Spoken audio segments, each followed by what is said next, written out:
Welcome back to For the Record. I'm Sean Murphy. My guest today, first timer on the show, his name is Pern Maynard. He is the public relations director for the Shriners, and it's the first time on the show that we have had an opportunity to talk about the Shriners. So first of all, welcome to the show. Thank you very much. It's a pleasure to be here. Excited to have you here and excited to learn about the Shriners. For those that don't know, maybe like a very basic definition. I know we're going to go back in time and we're going to really talk about the history of the Shriners, but sort of an overall quick synopsis.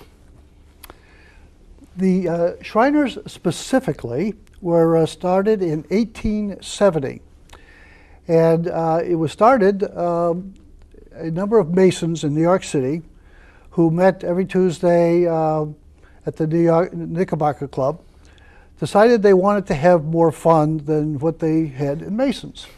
So the Masons weren't the fun club, they decided to have a little spin-off of it, right? That's correct. Yeah. And so they kind of brainstormed this a bit, and they came up with the name the Shriners. And for a template, they decided to use the motif of the temples of the Far East, and they started to move ahead.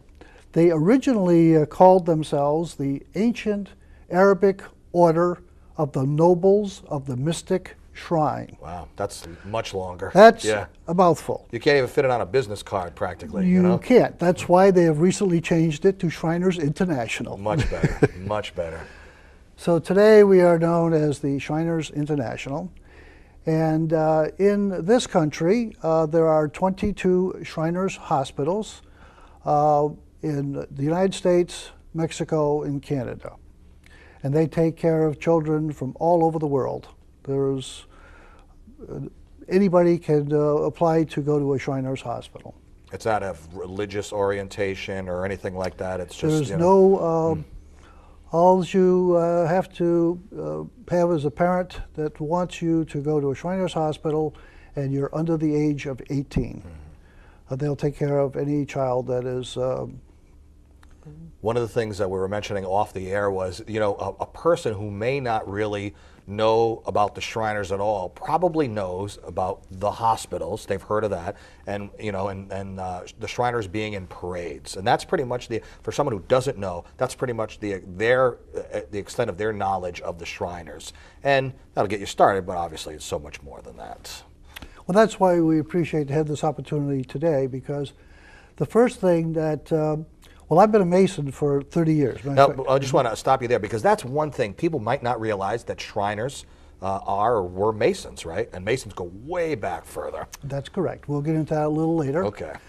But I have been a Shriner for 5 years, and one of the first things that I did is Shriners you will see quite often at Bradley's and shopping centers. They'll have a little table and they'll have a paper. And they'll give you a paper as you're going into the store, and and most people leave a donation because we are the Shriners. Right. The name says something. It means something. We are the poster child for Masonry.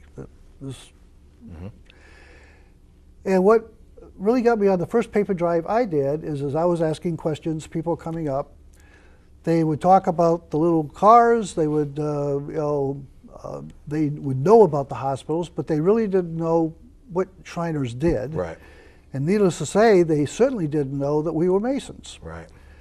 So in our PR meetings, I was involved, and we were looking at coming up with a marketing tool. And we decided that we were doing bottled water, but we didn't. It was just a regular bottle of water that would hand out, wherever we were. So we decided to come up with our own label. And needless to say, there was a lot of hee-haw and back and forth of what we were going to do. Right. Because it's not just us locally, it's Shriners International, it's the main headquarters in Tampa, and there was a lot of people that were involved in. And everyone had their 2 cents. Yeah. Needless to say. Right. But having been in sales, I was very persistent. Right. And the bottle that we did end up with is this. We're going to have you show it at that camera there. Okay. There you go. And so what we did is we took the square and compass of a Mason, which is known for the Mason symbol, and the scimitar is the symbol for the shrine, which was developed way back in the 1870s. And then everybody was very familiar with the Shriner holding the child as the main logo, which had been for many, many years. And on the bottle is where we had what we were going to say for the logos. We finally settled on Shriners are Masons making a difference. Right. Because I was involved, I think it was 1998, Connecticut had adopted making a difference is our slogan for the Connecticut Masons. So now we were tying the bottle to the fact that we are Masons, and that Shriners are probably the most noted Masons because of their being out in the community and the Shriners hospitals and whatever. And also the ones that wanted to have fun because the Masons meetings were too boring, so they wanted to go out and have a little fun. Well, so, we do have a bar in the Shrine. There's no two and that's ways what about makes it funner. That's what helps it make it fun. So now, where these bottles of water, where do you get them at? At these little places that you're outside of retail locations Well, where you set up? we have a deal with a person actually right here in Connecticut that is a bottled watered person, and all we had to do is come up with a label. Right.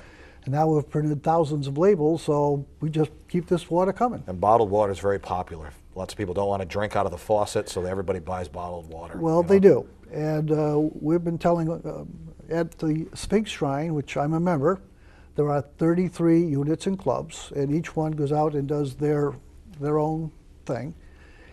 And PR has been trying to get them to use the bottled water as a marketing tool. And, some things, die hard, and Right. it's hard to get them to use it. But you're a salesman, so, born and bred, so, yeah. To me, it was a no-brainer. Yeah. But the tool is there, and the Shrine, anything that, when any of our units and clubs go out to a parade or go to a function, all the money that's donated and raised at that particular function, because needless to say, when we're in a parade for Memorial Day or whatever, the town is paying the Shrine a stipend for being there. And that money is 100% turned over to the hospital, and therefore any individual that donates or whatever, we're a 503c nonprofit, so it's totally a tax deductible thing that you can take off your taxes. Yeah. Now, are there a lot of towns and parades that, do they want the Shriners in the parade just because of the notoriety and the name of the Shriners, and that's better for them? And then you have to, look at your schedule and see if, Shriners are actually available to be in the parade, right? Well, that is a problem, Yeah. is the availability, because for years and years we have had certain parades starting in May. Yeah. Up in Windsor Locks and down in Wallingford, there are a number of parades that happen on certain days, and of course your Memorial Days and Labor Days, they're already been taken up. There's only so many little cars and so many of you guys to driving around in them, right? For so many parades. That's Yeah. right. Yeah. So and during that real high season of May, June, they might end up doing 2 parades a day in some cases. Yeah. Especially the funsters, which are the clowns. Right. Oh, that's great. Great stuff, huh? Well, we have 33 units and clubs, and the difference between them is a unit is a group of men that belong to this unit, which has a particular theme. Of course, the most popular are the Motor Patrol, which are the little cars. Right. Everybody's seen the little cars. Right. And then there's the False Alarmers, which actually is a club, but they're the little fire trucks that are in the parade. And then, of course, everybody loves the funsters, the clowns. Right. And we have a little paddy wagon that they ride around in, and very, very popular at parades. Then, of course, if it's a bigger parade, you got the motorcycle groups, and then on the bigger parades, you have the clubs get involved, the sachems and people that have canoes and things that they can ride in the parade.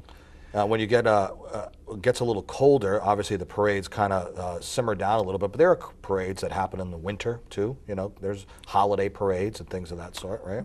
There are, and if the unit or club wants to march in that, in our ask, they certainly will. Yeah.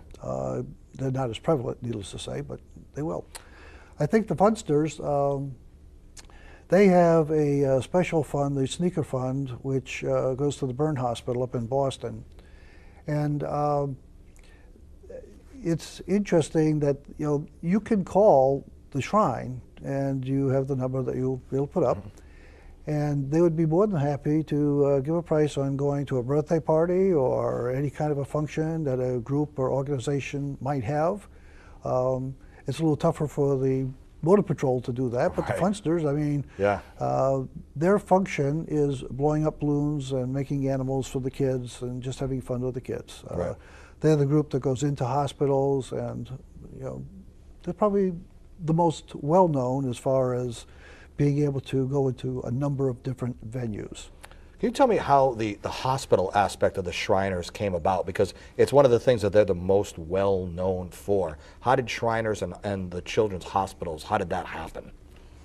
Well, again, in 1870, you had this Dr. Fleming and William Florence. They are the ones that generated this idea. And it became a club where guys joined, and then being that they were high-powered individuals, they wanted to have a cause. And so what you had was, I think it said,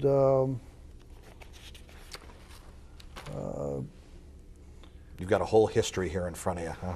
Well, and I think that's important to recognize, because there is so much that's involved in the Shriners. And so I purposely went to Wikipedia. That's where everybody goes. Wikipedia. When you want to find something out on the internet, that's where you go, right? Everybody loves the internet. Speaking of the internet, that is where people can go and learn more about the Shriners. So we'll have you give out the website for them to learn upcoming events that are going on, more of the history, and links to social media like Facebook and Twitter. www. Sphinx, it's SPHINX, Shriners, SHRINERS.org,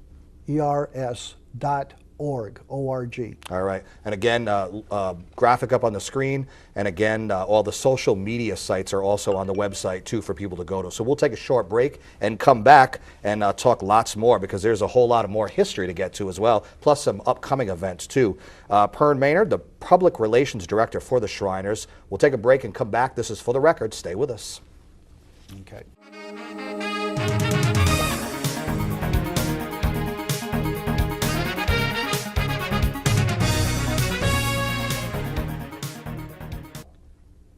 Welcome back to For the Record. I'm Sean Murphy. My guest today is Pern Maynard. He is the Public Relations Director for the Shriners, and that website that we gave you a few minutes ago before we went to the break. Lots of good stuff on there, including more on the history of the Shriners, I would imagine, and lots of other things, plus some events, lots of events coming up that you can go and check out and maybe be a part of the Shriners. We've been talking about the Shriners, and they are related. They are Masons, and if you wanted to go back even further in time, then you'd be talking about the Masons. So let's do that, and that goes way back, way back. It certainly does. Yes. There again, you can go on the internet, and it's not a secret society. Right. It's a society that has secrets. You know, when you watch the History Channel, it's all about intrigue and, conspiracy and secrets behind things, them influencing, politics and government and religion even, Really? It's even a secret. You can't even talk about it here. No. You're a Mason, right? I'm a Mason. Mm-hmm. Let's start today. You and I are talking, and you tell me something in confidence. Right. And 4 hours from now, you find it on Facebook, Twitter, and all. Pern, you blabbed, and you put it on Facebook. Okay. What Masonry is about, it's integrity and loyalty and truth. And so the lessons that you learn in Masonry is that, if you're told something in confidence, you will keep it in confidence. And needless to say, after these past elections, we know that we're losing this. And that's why, to me, Masonry is more important today than it ever has been, because our standards of what we believe and what we teach each other and how we should treat one another, of friendship, morality, and brotherly love, is more needed today than it ever was before. So looking at it from today's perspective and what's happening, Matter of fact, I have a blog, and about 6 months ago I did a blog. It was written by the Yorkite, and what it was saying that, if we don't mind our P's and Q's, we and churches and everyone is going to be having no members, because we have to understand the generations and how we got here. We start off with the World War II veterans, and when they came back in '46, they had been in foxholes, and we had the Band of Brothers, and they totally understood that it was very necessary to be a part of something. And we had a main swell in this country where Masonry just absolutely flourished and bloomed. I mean, you were taking in 12, 14, 20 candidates a year. And they were building everything. And they were building everything, yeah. And of course, we didn't have NCIS and Dancing with the Stars to keep people home at night. You watch those shows, did you? They went to lodge. Yeah. Well, I have a TiVo, so I you watch it later. I watch it later. And today, there's just so many things that people can get involved in. Mm-hmm. But the principles and the ideals of the fraternity are still very prevalent, and it's a shame that we don't use them more. But you said to me, you said careful of how much of the the History Channel you're watching on the Masons, because a lot of it is them it's sensationalism, them building it up to be something that it's not, in a sense that it's such a secret society, and so. Well, it's not a secret society. What's rather interesting about it, when you realize who they really were. Who were these people? Now, to Masons, our most famous Mason in this country, of course, is George Washington. How many presidents do you know that were Masons? Sometimes I get confused between the Masons and the skull and crossbones people. Yeah, well, and we don't skull and crossbones. No. Yeah. How many? All of them? 14. 14 of them. So, of course, George Washington is our most famous Mason. And the one thing that's interesting to realize is that George Washington would not have anybody in his inner circle that wasn't a Mason. When Lafayette came over, he was not a Mason, but he ended up becoming a Mason. He then goes to France. There have been 6 revolutions since our revolution in the world. Every single one, a Mason was behind it. Behind the war? Wow. Behind that revolution, yeah. yes. Wow, that's an interesting stat. Yes. When you get to World War II, MacArthur, Marshall, all your big names were Masons. 2 of the most famous people during that war, Theodore Roosevelt and Winston Churchill were Masons. Both sides of the pond. So when they met upon the level.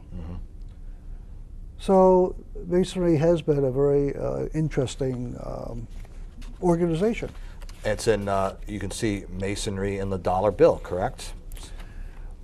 Well, Masons were supposedly, according to the History Channel, involved in the symbolism that went into the dollar bill. And needless to say, I think a lot of that is certainly Masons were involved. If we want to get to it, this is one page I would like to read because this is rather interesting. Okay. A few famous Freemasons. Masonic critics would have a difficult time living in the world today if they didn't try to avoid anything with which Masonry had been a part. For example, Ralph Bellamy, who wrote the Pledge of Allegiance, was a Mason. Frederick A. Bartoli, a Mason, designed the Statue of Liberty. The father and son, Goodson and Lincoln Borglum, Masons, carved Mount Rushmore. Aviator Charles Lindbergh, Mason. Daniel Carter Beard, Mason, organized the Boy Scouts of America. We have a Beard Award because Masonry honors Eagle Scouts. Melvin Jones, Mason, founder of Lions International. All 4 founders of the Future Farmers of America were Masons. Dave Thompson, a Mason, founder of Wendy's. Heartland Sanders, a Mason, started Kentucky Fried Chicken. Dr. Charles Mayo, Mason, co-founder of Mayo Clinic. Dr. Alexander Fleming, a Mason, discovered penicillin, Nobel Prize winner. Dr. Edward Jenner, a Mason, developed the smallpox vaccine. Roy Rogers, John Wayne, Gene Autry, America's favorite cowboys, actors, were Masons. General Lew Wallace, who wrote Ben-Hur, and William Wyler, who directed Ben-Hur, were Masons. Maytag appliances are named after Frederick Maytag. That's that right there. That's just a lot of names, and You from got it. all different forms of life. Before we run out of time, I Yes. want to make sure, I just want to switch quickly to talk about an event you have coming up as of the taping of this show. This show may air again after this event, but talk about it a little bit, because it's an important fundraiser for you. This will be our big last fundraiser for 2012. It's called the Festival of Trees, and it will be at the Sphinx Shrine, which is off the Berlin Turnpike, right behind, I believe it's Lazy Boy and Panera's. In Newington. In Newington. And it will be on the 23rd, 24th, and 25th of November. So anyone that's interested in purchasing a tree, seeing the shrine, or even making a tree, we certainly welcome any organization, club, or a convalescent home that would enjoy making trees. We realize the time frame here is short, but come join us and take a look at the shrine. We just renovated the whole inside, and it's really a beautiful looking facility. As a matter of fact, it now is being marketed, for large functions. Masons work on it? Did they do some of the work? We had a lot of Shriners who were Masons donate their time Nice. doing the work. Right. Now, by the way, on the website, when we'll give that out again one more time as we wrap up the show, there are other events that may be coming up, depending on when you're watching the show. They'll all be listed there, too, for you to go and see. Maybe not this event if you can't make it to that one or couldn't. There'll be others for people to check out. Let's give out that website again one more time. Sphinx Shriners. .org. All right. And again, list of events coming up, a history of the Shriners, and also links to other social media, Facebook, Twitter, things of that sort. It was fascinating. We could probably do another whole show on your knowledge of the Shriners and everything that's going on. Pern Maynard, he is the Public Relations Director for the Shriners. Thanks a whole bunch for being on the show today. Very much appreciated, and hope you'll come back, too. I would love to, and just one last statement that the Shriners Hospital for Children no longer want to be thought of as the best kept secret in pediatrics and the bird centers. So if you know someone that needs pediatrics, a cleft palate or spinal injuries, please call the Shrine Center and they'll be more than happy to send you in the right direction. All right, good stuff. Thanks so much. And thank you for joining us for another edition of For the Record. I'm Sean Murphy. You can watch this show and other shows on our YouTube channel. Put a link up for that you can see on the screen now. We will see you next time. Take care.